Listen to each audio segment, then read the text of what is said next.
Pemirsa, terima kasih Anda masih tetap setia bersama kami di Seputar Aceh. Saudara Bunda PAUD Aceh, Ayu Marzuki membuka rapat koordinasi gabungan organisasi penyelenggara Taman Kanak-Kanak Indonesia (GOP-TKI) 2023 di Banda Aceh pada Kamis 26 Oktober 2023. Acara yang digelar di bawah Dinas Pendidikan Aceh itu dihadiri utusan penyelenggara Pusat Pengembangan Pendidikan Anak Usia Dini (PP-PAUD) se-Aceh.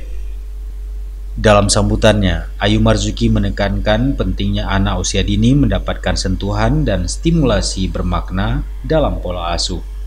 Ayu berharap penyelenggaraan PAUD dapat menghadirkan kualitas tinggi dan semua layanan baik di kota maupun kampung-kampung.